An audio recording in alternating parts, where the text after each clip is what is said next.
जय श्री कुंज बिहारी की, जय श्री राधा प्यारी की। हरे कृष्णा कृष्णा कृष्णा हरे हरे, हरे रामा राम राम हरे हरे। भगवत रसिक चैनल में आप सभी का स्वागत है।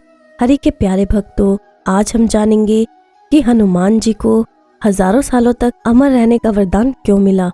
मगर ये जानने से पहले अगर आपने अभी तक इस चैनल को सब्सक्राइब नहीं किया है तो जल्दी से इस चैनल को सब्सक्राइब कीजिए, ताकि नई वीडियो अपलोड होते ही आपके पास उसकी नोटिफिकेशन आ जाए और आप उस वीडियो को देख सको। तो चलिए जानते हैं। धर्म की रक्षा के लिए भगवानों ने धरती पर अनेक रूप लिए हैं। उन रूपों में से एक रूप है हनुमान जी का। हनुमान जी ने त्रेता युग में भगवान श्री राम की रक्षा के लिए और दुष्टों का नाश करने के लिए अवतार लिया था। हनुमान जी का अवतार भगवान श्री शंकर के सबसे श्रेष्ठ अवतार माने जाते हैं। महाभारत हो या रामायण, दोनों में हनुमान जी ने अहम भूमिका निभाई है। रामायण में तो हनुमान जी श्री राम के प्रिय भक्त थे और महाभारत में भी अर्जुन के रथ से लेकर भीम की परीक्षा तक कई जगह हनुमान के दर्शन हुए हैं। लेकिन क्या आपने कभी सोचा है कि रामायण या महाभारत के सभी पात्रों का समापन होने के बावजूद भी हनुमान जी हजारों लाखों सालों तक क्यों जीवित थे? आखिर क्या है हनुमान जी के जीवित होने का राज? आज मैं आपको इस सवाल का जवाब बताने जा रही हूँ कि हनुमान जी हजारों लाखों सालों के बाद भी क्यों जीवित हैं। वाल्मीकि रामायण के अनुसार रावण की लंका में सीता माता को खोजने के बाद जब लाख कोशिशों के बाद हताश हो गए तो वो सीता माता को मृत समझ बैठे। लेकिन हनुमान जी को श्री राम का स्मरण हुआ। फिर वो पुनः जोश में उन्हें खोजने के लिए शिव वाटिका पहुंचे और सीता माता को उन्होंने खोज लिया।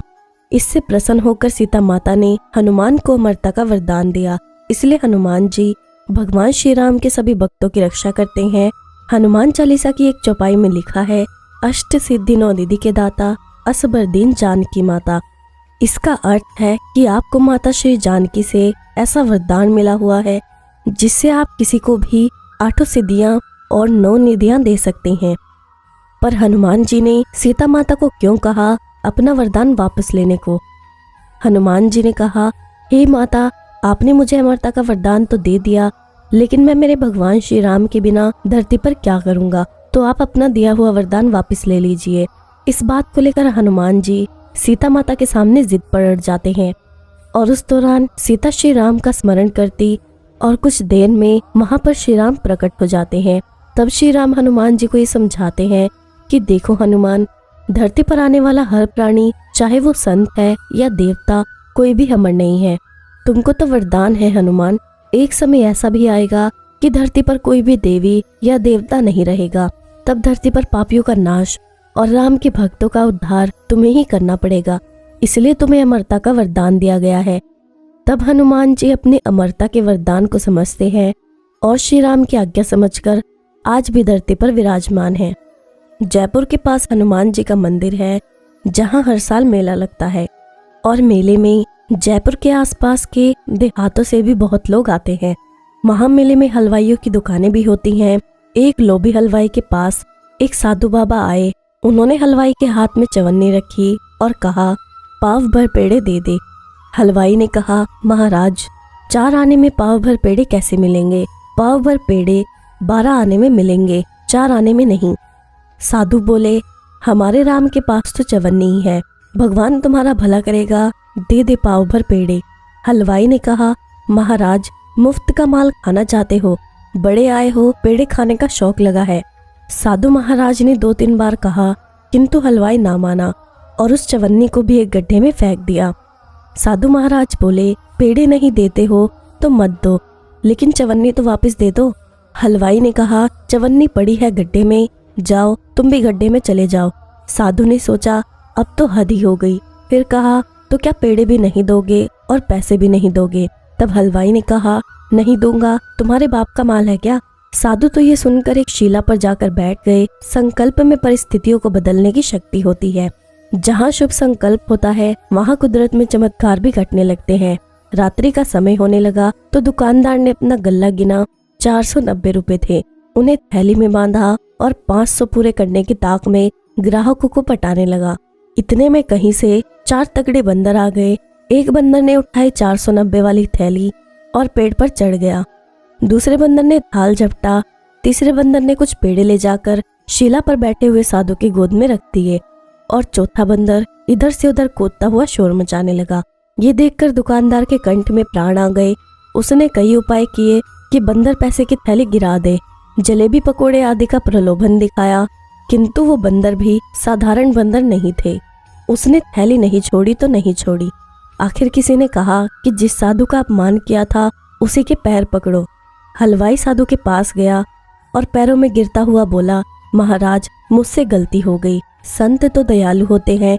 साधु ने कहा, गलती तो हो गई है तो अपने बाप से माफी ले, जो सबका माई बाप है उससे माफी ले, मैं क्या जानूं। जिसने भेजा है बंदरों को उन्हीं से माफी मांग। हलवाई ने जो बचे हुए पेड़े थे वो लिए और गया हनुमान जी के मंदिर में। भोग लगाकर प्रार्थना करने लगा, जय जय हनुमान गोसाई मेरी रक्षा करो। कुछ पेड़े प्रसाद करके बांट दिए और पाव भर पेड़े लाकर उन साधु महाराज के चरणों में रखे। साधु ने कहा, हमारी चवन्नी कहाँ है? तब हलवाई ने कहा, गड्ढे में गिरी है।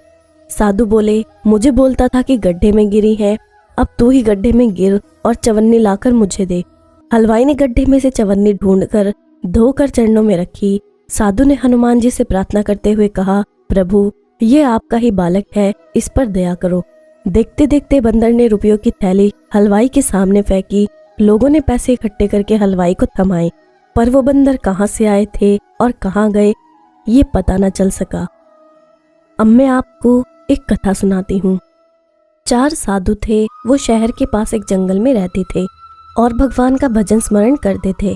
उन चारों साधुओं की अपनी अलग अलग एक निष्ठा थी।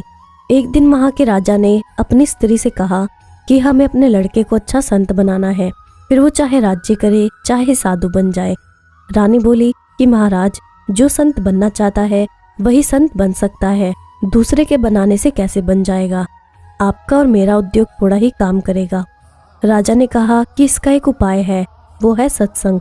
रानी बोली कि ऐसा कोई अच्छा संत है जिसके पास लड़के को भेजें। राजा बोला कि यहाँ पास में ही जंगल में 4 अच्छे संत रहते हैं, उनके पास लड़के को भेज देते हैं। इस प्रकार राजा और रानी बातें कर रहे थे। रात्रि का समय था। देवयोग से एक चोर जो चोरी करने के उद्देश्य से वहां आया था, छिपकर उनकी बातें सुन रहा था।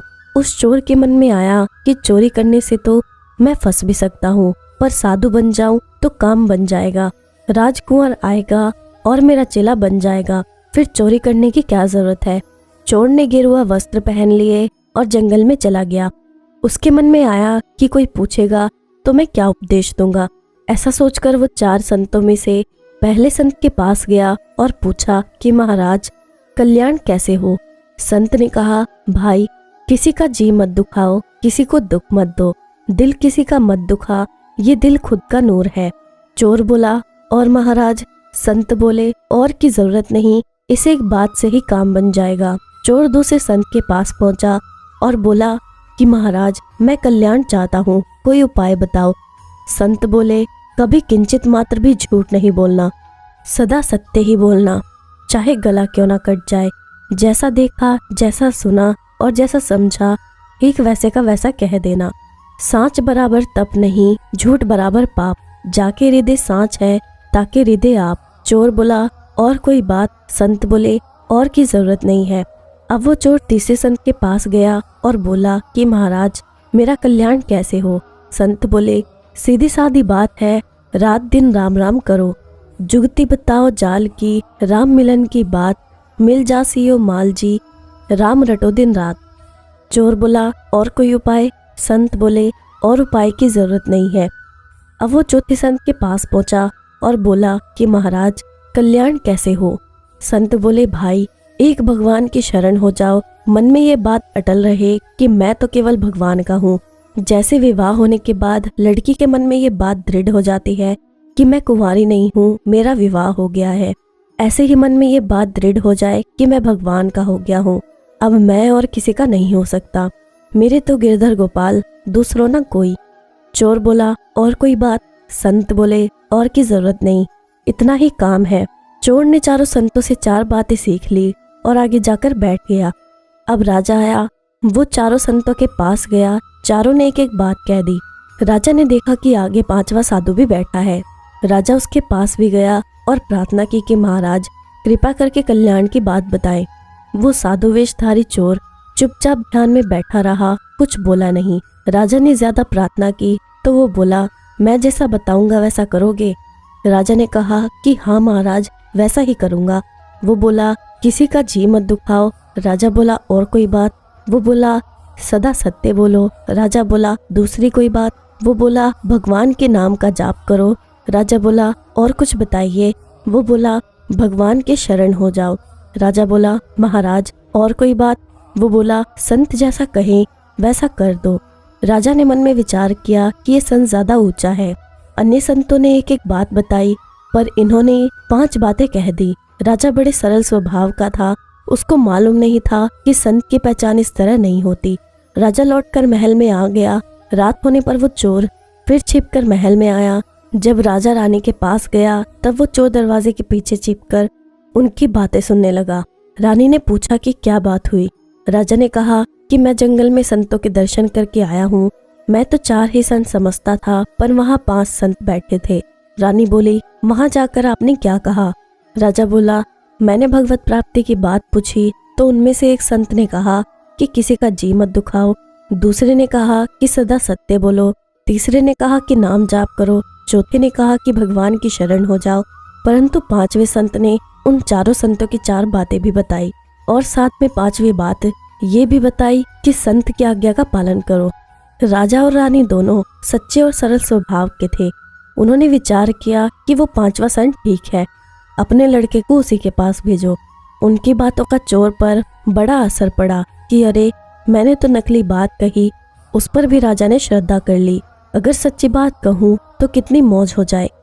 राजा के स्वभाव के कारण चोर का हृदय बदल गया। वो सच्चा साधु हो गया और जंगल में निकल गया। उसने विचार किया कि 4 बातों का तो मैं ठीक पालन करूंगा, पर 5वीं बात का पालन तब हो जब कोई अच्छा और सच्चा संत मिले, कोई ऐसा भगवत प्राप्त संत मिले जिनकी आज्ञा का मैं पालन करूं। वो संत को ढूंढने में लग गया। पहले चोर होने से वो चालाक तो था ही, इसलिए हर एक साधु पर उसका विश्वास नहीं बैठता था। वो कई साधुओं के पास गया पर किसी पर उसका विश्वास नहीं बैठा। अब अच्छे संतों को पाने के लिए उसकी लगन लग गई। उसके मन में ये बात थी कि जिसमें मेरा चित्त खिंच जाए, मेरा विश्वास हो जाए, उसी को गुरु बनाऊंगा। भगवान ने उसकी सच्ची लगन देखी तो वे संत बनकर उसके सामने आ गए। उनको देखते ही उस पर असर पड़ा और वो बोला कि महाराज, मैं आपकी शरण हूँ, मेरे को दीक्षा दीजिए। आप जैसा कहेंगे मैं वैसा ही करूँगा। संत रूप में भगवान बोले, जैसा मैं कहूँगा वैसा करेगा, सच्ची बात कहता है ना? वो बोला, हाँ महाराज, बिल्कुल सच्ची बात कहता हूँ। भगवान बोले, तो फिर पहले एक काम करो, पीछे तुम्हें मंत्र देंगे। तुम ये काम करो कि जो किसी का जी नहीं दुखाता उसका सिर काट कर लाओ, और जो सत्य बोलता है उसका सिर काट कर लाओ, और जो नाम जाप करता है उसका सिर काट कर लाओ, और जो भगवान के शरण है उसका सिर काट कर लाओ। ये 4 सिर काट कर लाओ, तब तुम्हें दीक्षा देंगे। उसने सोचा कि ये चारों तो एक ही जगह बैठे हैं, काम आसानी से बन जाएगा। वो तलवार लेकर भागा भागा गया, पर रास्ते में विचार आया कि मैंने ये नियम लिया है कि किसी का जी नहीं दुखाऊंगा, पर जी दुखाना तो दूर रहा, मैं तो गला ही काटने जा रहा हूँ। उसको विचार हुआ कि ये काम मेरे से नहीं होगा। उसमें सद्बुद्धि पैदा हो गई। वो भागा भागा पीछे आया। भगवान ने पूछा, ले आया क्या? वो बोला, हाँ ले आया हूँ। भगवान बोले, कहाँ है? वो बोला, मेरे एक सिर में 4 बातें हैं। मैं कभी किसी का जी नहीं दुखाता, सदा सत्य बोलता हूँ, नाम जप करता हूँ और भगवान के शरण हूँ। ये 4 बातें मेरे में है, इसलिए मैं अपना ही सिर काट कर आपको देता हूँ। भगवान ने कहा, बस अब सिर काटने की जरूरत नहीं, मैं तेरे को दीक्षा देता हूँ। भगवान ने उसको दीक्षा दी और वो अच्छा संत बन गया। इस प्रकार चालाकी से 5 बातें धारण करने से भी चोर को भगवान मिल गए और वो संत बन गया। अगर कोई सच्चे हृदय से 5 बातों को धारण कर ले तो फिर कहना ही क्या है। अब मैं आपसे विदा लेती हूँ। अगर आपको ये वीडियो अच्छी लगी हो तो इस वीडियो को लाइक ज़रूर करना और जितना हो सके उतना शेयर करना, ताकि अन्य भक्तों तक भी ये वीडियो पहुँच सके। जय श्री कुंज बिहारी की, जय श्री राधा प्यारी की। हरे कृष्णा कृष्णा कृष्णा हरे हरे, हरे रामा राम राम हरे हरे।